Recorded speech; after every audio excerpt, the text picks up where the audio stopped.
We're like 1 or 2 hours outside of Paterson, New Jersey. We're on the way to visit my friend Michael, and he asked to stop here so that we can pick up some peaches for him. So here we are. On the way to Michael's house, and we had to stop at the Dining Dog because tomorrow is Milo's birthday and she needs a birthday cake. Over the last week, we've gone from July to August, which means we are now in the 7th month of this adventure trip. And we are currently near Fleetwood, Pennsylvania with our friend Michael, who was the graphic designer for The Secret Teachings of Gemcutting.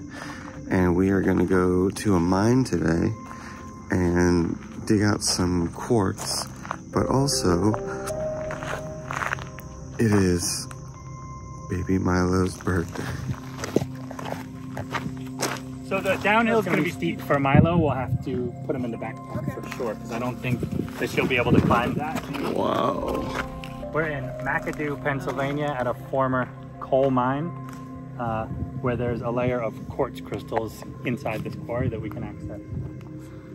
We are gonna go mine some quartz. It's looking a little scary though. Yeah.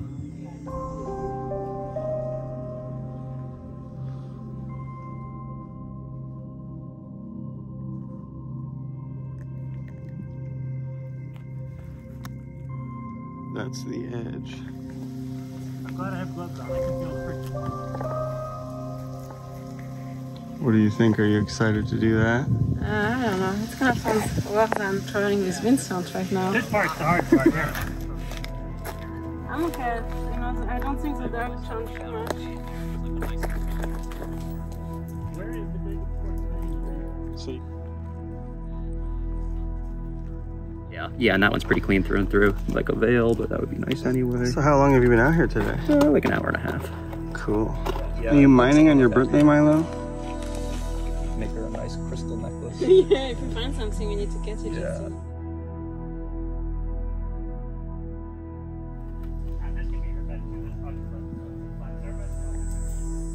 What is the vein? This is a vein of quartz for sure, and this is a face that broke off of that vein right here. So it looks like this. Like we're looking for this type of stuff. Check out the quartz little crystal cave right here. And Victoria's finding some stuff. So here we are digging around. So here we are digging around in this old quarry. It's a coal mine area, and so this is what it's like. You're just looking, and then you see something glinting, and there it is, just a little bit of shining quartz. What'd you find? Little quartz. Oh. Tired, I got some good rocks, and I'm out of water. Yeah. It's like time.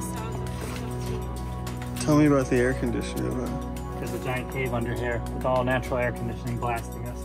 They were important. How do you guys feel post-mining expedition? Exhausted. Sweaty, thirsty. What about the stones? I feel very good about the stones. Victoria got the best one. Yeah.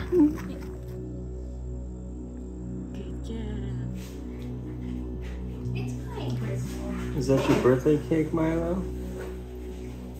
Birthday cake number 3?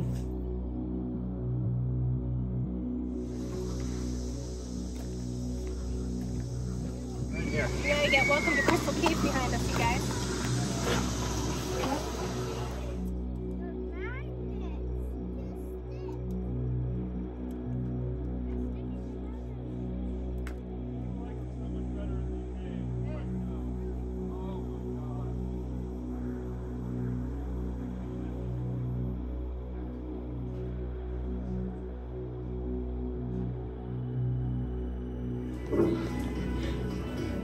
Here and there on the Earth's surface are found sinkholes. Almost everywhere there are cracks in the underlying.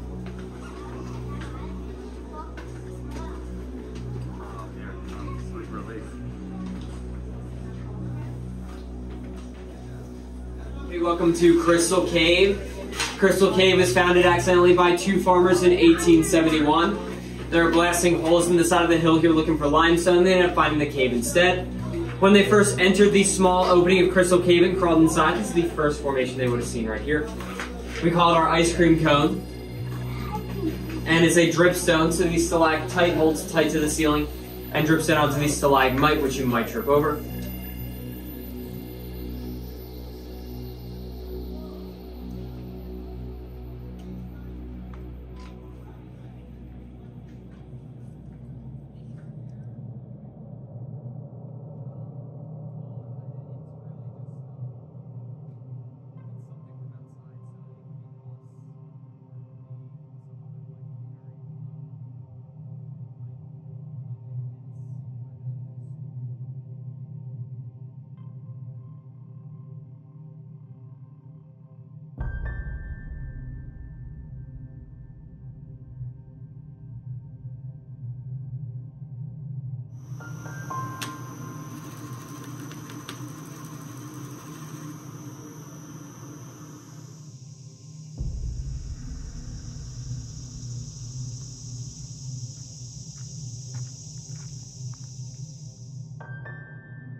It's Sunday afternoon, and after a couple days of relaxing with our friend Michael Holmes and his wife, I am here at the Tuscarora Lapidary Society near Philadelphia to give a talk and do an interview. So let us check out what is inside of the Lapidary Club here.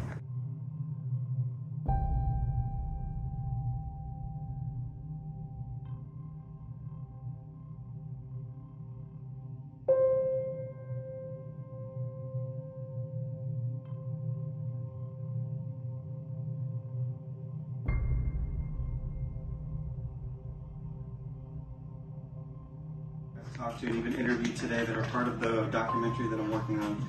But obviously the old history, nobody remembers it. It's not in living memory. So I've been going through books, going through... It's an ice cream shop inside of an automotive and tire place. It's pretty weird, but it tastes pretty good. What are you looking at here? Cup ice cream. Cup ice cream. What a blast. Yes.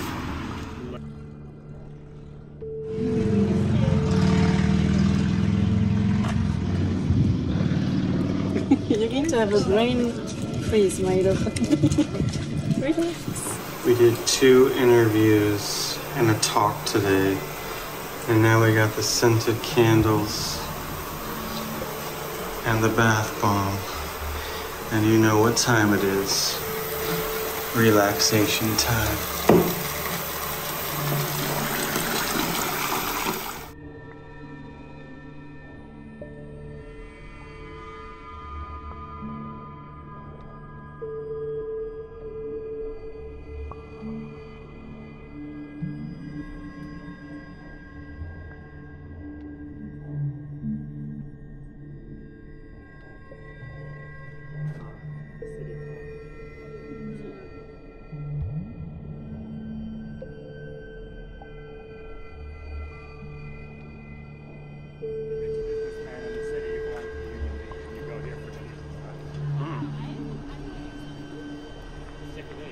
That's Philadelphia City Hall, and that's William Penn on the top.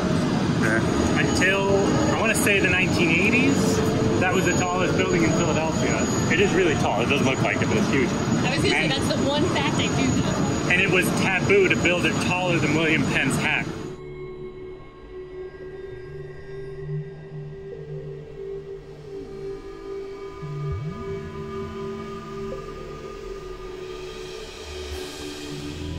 We are in City Hall, Philadelphia. Well, what's that building behind you? That's the Masonic Temple. It's a secret society, very pivotal to the beginning of this fine nation. So we are now in Jewelers Row in Philadelphia. As so many people have told us in the last few days, this is the first Jewelers Row in all of America. Sort of dying a little bit, but still really cool to be in the first place to ever have a jewelry center in the US. We're in a sweet jewelry supply shop in Philly. And we got some sweet gem boxes.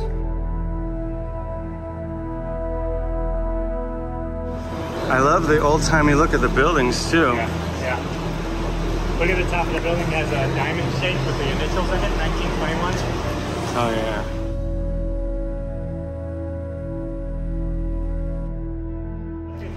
Joshua's address. This all started in 1805. So by 1850, merchants that were involved in the metals business started to rent these spaces out because the U.S. Mint was around the corner. So, the mural was designed by Maxfield Parrish, and it was constructed by Tiffany. It's all made of glass tile.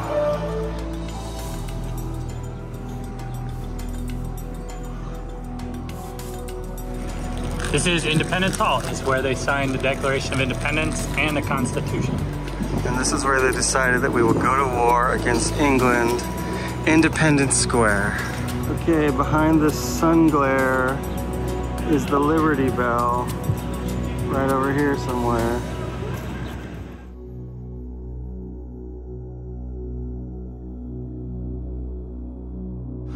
You know, these kind of old-timey restaurants and bars are some of my favorite things to explore in different cities that we go to. So this is the City Tavern. It was the oldest restaurant in America. We heard that this just closed during COVID, which is so crazy. It's such a bummer. Oh yeah, 1773. So let us go back in time again to the old-timey soda fountain. Let's see what it was like in 1910.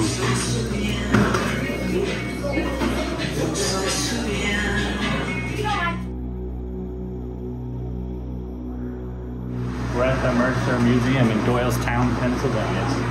The guy Mercer wanted to preserve arts and craftsmanship from before the Industrial Revolution, and so he filled the entire museum with objects that were created by human hands only.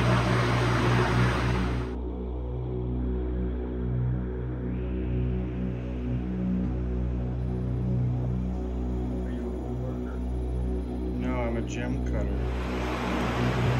I've seen a grist mill from this same period, like 1920s, 30s, that was used by a miller who also hooked up a gem cutting apparatus to the mill so he could use the same water power to grind local feldspar and mica.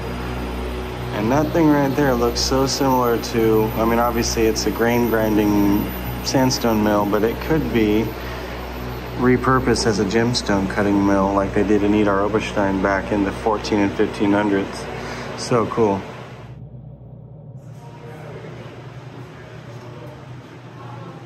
That art hat is pretty cool. That looks sort of modern. It's not, or it wouldn't be here. But... Oh, you're right.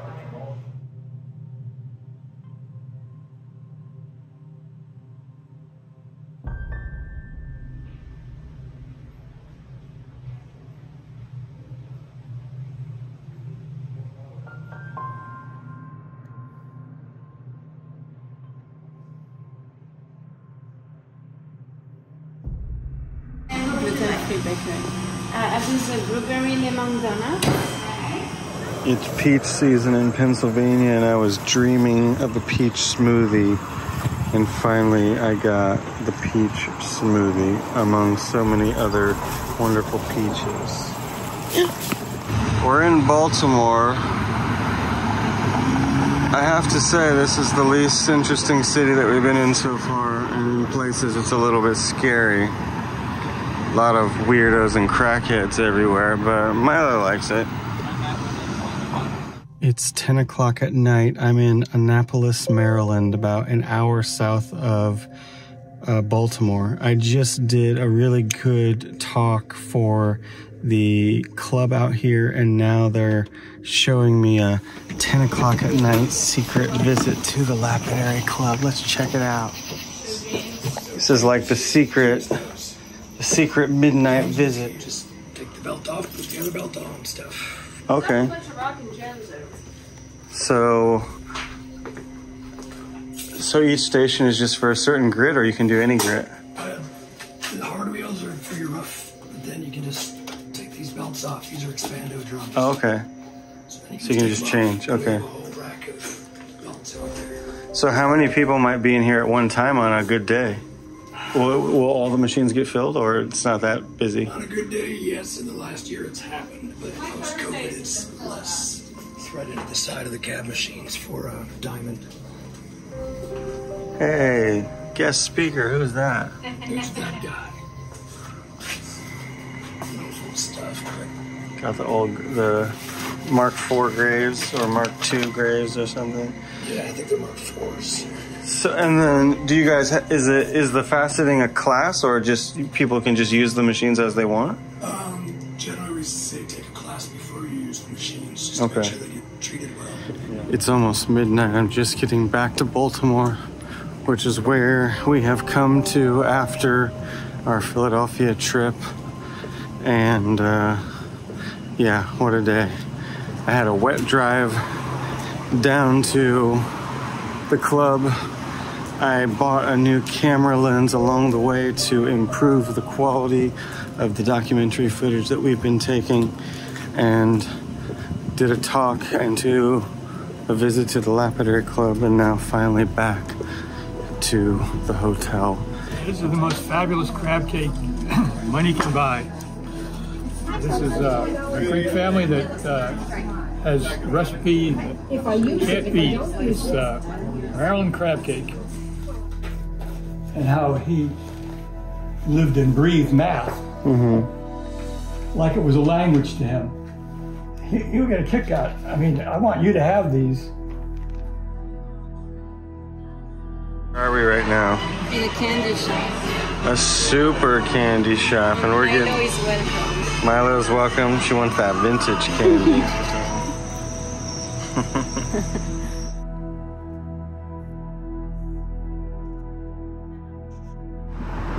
Charm City. We found the street with all the cool old 1900, 1910, 1920 architecture. It's Calvert Street.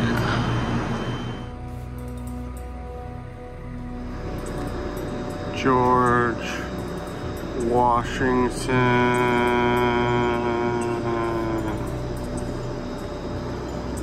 He looks down upon us all. I thought I was just gonna be able to come and fill up the air and go take it and get it fixed. But no, it got flat overnight, which means muscle power time. Ta-da! And the whole time, Milo was being a very good girl. And also, one of the stones we got from Mount Micah saved me from getting rolled over. Beautiful crystal.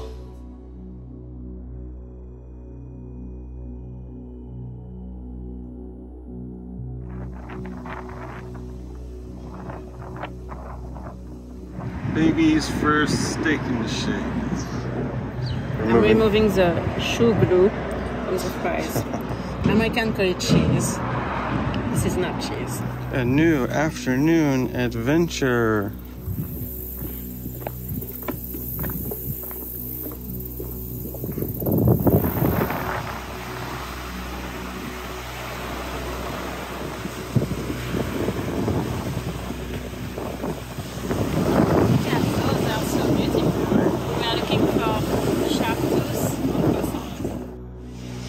We did not find any fossils at Calvert Cliffs.